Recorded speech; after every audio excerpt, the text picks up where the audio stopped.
বিসমিল্লাহির রহমানির রহিম। Hello everyone, আসসালামু আলাইকুম। সবাই কেমন আছেন? আশা করছি আল্লাহর রহমতে সবাই খুব ভালো আছেন। আমরাও আলহামদুলিল্লাহ বেশ ভালো আছি। বরাবরের মতো আজও আরও একটি ডেইলি ভ্লগ নিয়ে হাজির হয়েছি। আশা করব পুরো ভিডিওটা জুড়ে থাকবেন।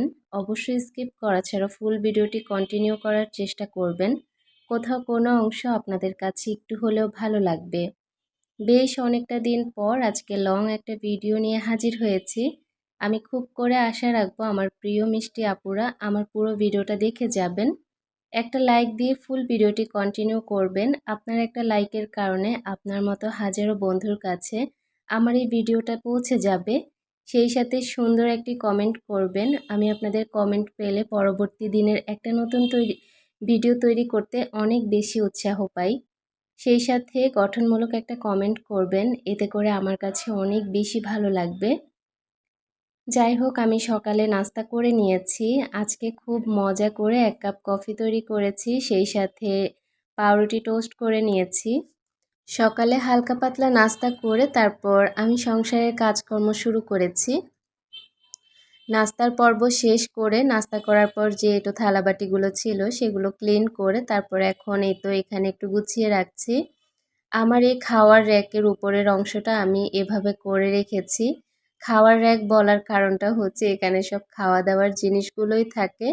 যেমন আমি রান্না করার পর হাঁড়ি পাতিলগুলো এখানেই রাখি, সেই সাথে থালা প্লেট তো এখানেই থাকে। ওই জায়গাটা অর্গানাইজ করে আমি সোজা আমার বেডরুমে চলে এসেছি। আজকে কিন্তু 1 মিনিটও আর বসিনি।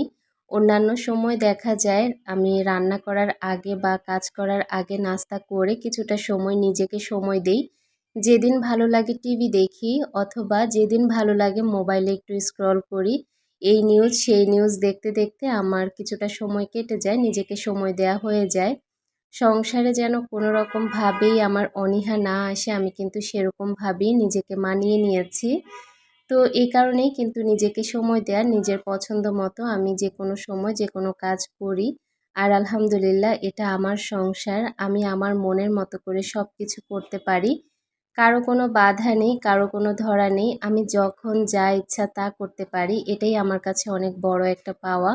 আল্লাহর কাছে শুকরিয়া আদায় করি।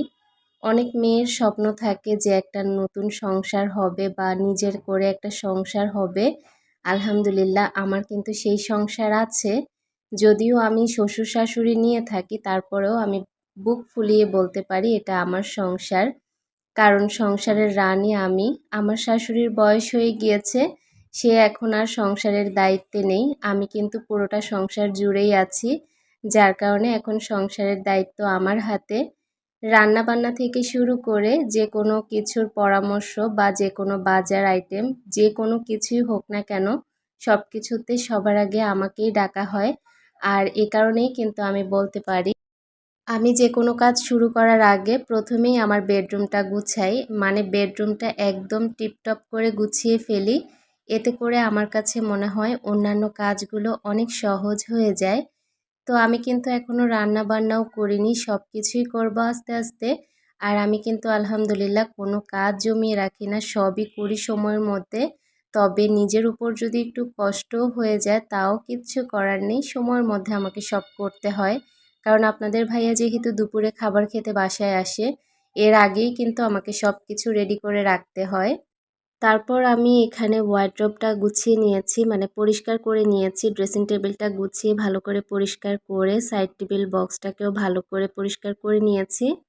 এখন গতকালকে অনেকগুলো চাদর ধোয়া হয়েছে, মানে কাজের আপাই ধুয়েছিল, তো আমি এগুলোকে অর্ধেক ভাঁজ করে তারপর দরজার উপর মেলে রেখেছিলাম। 2টা দরজার ওপর 4টা চাদর মেলে রেখেছি।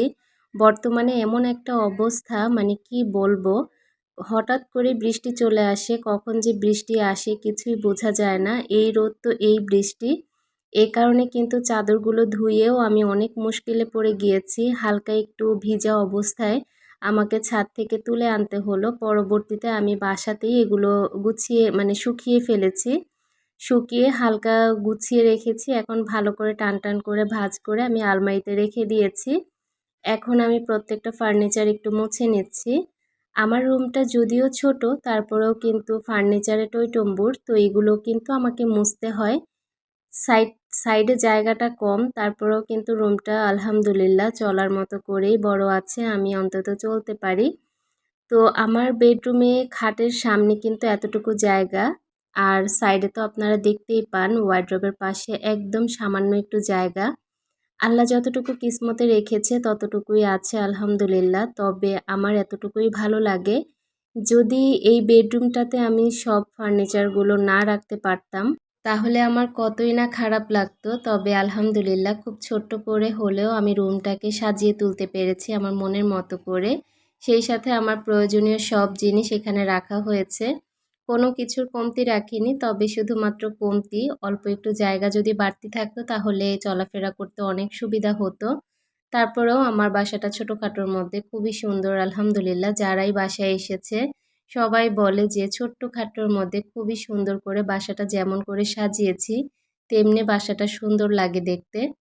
তো যাক আলহামদুলিল্লাহ, আল্লাহ যতটুকু দিয়েছে অন্তত থাকার জায়গা তো হয়েছে, এটাই আমার জন্য অনেক কিছু। আমি আমার বেলকনিতে আস্তে আস্তে গাছের কালেকশন করছি। আর এখন যেহেতু বৃষ্টির সিজন, অনেক পরিমাণে গাছের পাতা বেড়ে গিয়েছে মাশাআল্লাহ। দেখতে পাচ্ছেন প্রত্যেকটা গাছের পাতাই কিন্তু সতেজ, আর এগুলো সব মাত্র নতুন গজানো পাতা, যার কারণে একদম হালকা টিয়া কালার। যখন নতুন পাতা গজায় তখন কিন্তু টিয়া কালার থাকে, পরে যখন একটু মানে বাড়তি বয়স হয় তখন কিন্তু এটা সবুজ কালার হয়ে যায়। আমার গাছের পাতাগুলো দেখে আমার যে কি ভালো লাগছে কি বলবো। আলহামদুলিল্লাহ প্রত্যেকটা গাছের পাতা অনেক গজিয়েছে, অনেক ভালো লাগছে। এখানে আমি ৩ টা টব এনে যে সেই কবে রেখে দিয়েছি, কিন্তু ব্যস্ততার কারণে গাছই লাগাতে পারছি না। মাটি গাছ অফুরন্ত আমার ছাদ বাগানে। তবে আমি যে বুদ্ধি করে একটু সময় বের করে কাজগুলো করব সেটাই করা হচ্ছিল না। তো ভাবলাম যে এগুলোকে ছাদে নিয়ে যাই, আর বৃষ্টির পানি জমে প্রত্যেকটা টবে টইটুম্বুর পানি। তো ভাবলাম ওগুলো ছাদে রেখে আসি, তারপর পরবর্তীতে আমি গাছ লাগাবো আর এখানে অর্গানাইজ করব। ছাদ থেকে একটা নতুন গাছ এনে এখানে জয়েন করিয়েছি। আমি একটা মগে সুন্দর একটা গাছ লাগিয়েছি। গাছের নামটা যদিও আমার মনে নেই। তবে গাছটা কিন্তু পাতাবাহার খুবই সুন্দর, রিও প্ল্যান্টের মতো। তো আমি হচ্ছে ওই গাছটাকে রেখে দিয়েছি। আর এখন প্রত্যেকটা গাছে টবে আমি পানি দিয়ে তারপর একটা মানি প্ল্যান্ট গাছে স্প্রে করে দিয়েছি। ওই গাছটা কিন্তু আমার বেডরুমের একদম কর্নারে, মানে আমার বেলকনিতে যাওয়ার পথেই ওই গাছটা রেখেছি। মাশাআল্লাহ খুব সুন্দর সতেজ গ্রো করেছে। ওইটাতে পানি স্প্রে করে দিয়ে আমি হচ্ছে এখানে চলে এসেছি আমার ডাইনিং রুমে। ডাইনিং টেবিলটা ভালো করে একটু পরিষ্কার করে নেব। আপনারা হয়তোবা বলতে পারেন, আপু ডাইনিং টেবিল কি সবসময়ই এত পরিষ্কার থাকে? এটা কি কখনো সম্ভব? আসলেই না, সবসময় এলোমেলো হয়ে যায়। তবে হ্যাঁ, একটু কষ্ট করে বুদ্ধি খাটিয়ে কাজগুলো করি বলেই কিন্তু আমার সংসারটা এত পরিপাটি। আমি কিন্তু সবসময় বাচ্চাদেরকে এখানে নাস্তা দেই বা আমরা এখানেই নাস্তা করি। আপনাদের ভাইয়া আমি একসাথে সবাই মিলে নাস্তা করি। নাস্তা করার পর আমি কিন্তু আর একটা মিনিটও এখানে খাবারের জিনিসগুলো রাখি না। সাথে সাথে আমি কিচেন রুমে রেখে দেই। যদি আমার তখন ধুতে ইচ্ছে না করে তাও কিচেনে পড়ে থাকুক। তবে আমি কিন্তু কখনোই আমার এই যে ডাইনিং টেবিলের উপর একদম হিজিবিজি করে রাখি না। এ কারণেই সবসময় ডাইনিং টেবিলটা খুব পরিপাটি টিপটপ থাকে। কারণটা হচ্ছে আমার একদম মেইন ডোরের সামনেই হচ্ছে আমার এই ডাইনিং টেবিলটা। হঠাৎ কোনো মেহমান বা কোনো আশেপাশের মানুষ এসে যদি দেখে আমার ডাইনিং টেবিলটা এত পরিমাণে মেসি হয়ে আছে, তখন আমার তো মনে হয় মান ইজ্জত চলে যাবে। যার কারণে আমি সবসময় আমার ডাইনিং টেবিলটাকে ফিটফাট পরিপাটি করে রাখি। ডাইনিং রুম থেকে আমি সোজা কিচেনে চলে এসেছি। কিচেনে যেই অর্গানাইজের যে মাটির হাঁড়িগুলো ছিল সেগুলো তুলে ফেলেছি, কারণ কিচ্ছু করার নেই। আমার বাসায় আজকে অনেক দিন যাবৎ গ্যাস ছিল না। তবে হ্যাঁ, কালকে কিন্তু একটু গ্যাস এসেছে চুলায়। ভেবেছিলাম যে হয়তোবা আমার কষ্টটা চলে গিয়েছে। তারপর না, আসলেই কিন্তু গ্যাসটা একদিনের জন্য এসেছে। আজকে কিন্তু আবারও আমাকে দুপুরের রান্নাটা এখানেই করতে হবে। আমি কিন্তু যখন এই জায়গাটা ফ্রি না থাকে, জিনিসপত্র দিয়ে ভর্তি থাকে, তখন কিন্তু আমি আমার ডাইনিং টেবিলেই বসিয়ে দেই। কিচ্ছু করার নেই, কারণ রান্না করে তো খেতে হবে। আমার যেহেতু জায়গা অনেকটাই কম, এ কারণে আমাকে এদিক সেদিক করেই মানিয়ে নিতে হয়। আর আমার এই চুলাটা বসানোর মতো কিচেনে আর কোনো জায়গা নেই। যদি এই জায়গাটা বাকি আছে তো এইখানেই আমি বসিয়ে রান্না করি। আর এখানে রান্না করতে সেরকম একটা সমস্যা হয় না। আমার কাছে ভালোই লাগে।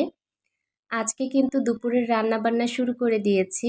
রান্না করব, আবার ঘর গোছাবো। সব কিন্তু আজকে খুব ঝটপট আমি একা হাতে করে নিচ্ছি বা একসঙ্গেই করে নিচ্ছি। কারণ আজকে কাজে একটু দেরি হয়ে গেল।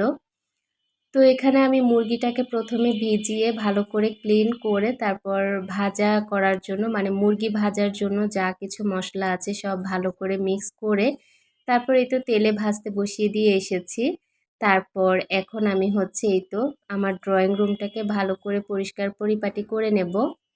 কাজের আপা এসে কিন্তু খুব মজা করে কাজটা করে দিয়ে গিয়েছে, কিন্তু আমার কিন্তু কাজ এখনো শেষ হয়নি। সে তার কাজগুলো করে দিয়ে যায়, তবে আসলে আমি ঘর পরিষ্কার করার আগে যদি সে ঘরটা মুছে ফেলে সেটা আমার কাছে একদম অপছন্দের। তো আসলে সময় না পেলে কি করব বলেন। আমি কিন্তু আজকে এগুলো গুছানোর একদমই সময় পাইনি। অন্যান্য কাজে আসলে ব্যস্ত হয়ে পড়েছি, যার কারণে এই কাজটা করতে পারিনি। তবে সে কিন্তু খুব মজা করে ঝটপট করে আমার এই রুমগুলো মুছে দিয়ে গিয়েছে, তার তো আর কোনো কষ্ট নেই। তবে আমি এখন যে এগুলো ঝাড়ছি এগুলো থেকে কিন্তু ভালোই ময়লা বের হচ্ছে। আবারও কিন্তু আমাকে ডাবল খাটনি করে এই রুমগুলো গুছাতে হবে, তারপর ঝাড়ু দিতে হবে ফ্লোরটা। তো তার কিন্তু কোনো এগুলোতে মাথা ব্যথা নেই। আমি কিন্তু ঝটপট এগুলো করে নিতে হবে, আসলে কিছুই করার নেই। তারা আসলে মাসিক টাকা পায়, তারা কোনো রকমে কাজকর্ম করে দিয়ে তারপর ঝটপট বাসায় চলে যায়, এটাই আসলে তাদের কাজ। তবে সে যখন এসেছে আজকে আমি কোনো রকমই ব্যস্ততা কাটিয়ে উঠতে পারিনি, যার কারণে আমি এগুলো ঝাড়ু দিতে পারিনি। না হলে কিন্তু ঝাড়ু দিয়ে দিলে একসাথেই কাজটা কমপ্লিট হয়ে যেত। এখন দেখা যাবে কি যে সে কাজটা করে দিয়ে গেছে, এটা আবার ডাবল আমাকে করতেই হবে। আমরা অনেকেই মনে করি যে হেল্পিং হ্যান্ড থাকলে মনে হয় আর কাজকর্ম করতে হয় না। আসলে কিন্তু এটা একদমই ভুল ধারণা। যাদের বাসায় বাচ্চা আছে তাদের বাসা যে কতবার পরিষ্কার করে ঝাড়ু দিতে হয় সেটা আসলে যারা বাচ্চার মা আছে তারাই বুঝে। আর যাদের রোড সাইডে বাসা তাদের তো বুয়া দিয়ে কোনো কাজই হয় না। যেমন কাজের আপা আজকে ঘরটা মুছে দিয়ে গিয়েছে, আমি কি আজকে আর ঝাড়ু দিব না? আজকে অনেকবার আমাকে ঝাড়ু দিতে হবে। তবে মানুষ মনে করে কি যে যারা কাজ করায় তারা মনে হয় সারাদিন শুয়ে বসে থাকে, আসলে তাদের কোনো কাজ থাকে না। এটা আসলেই ভুল ধারণা।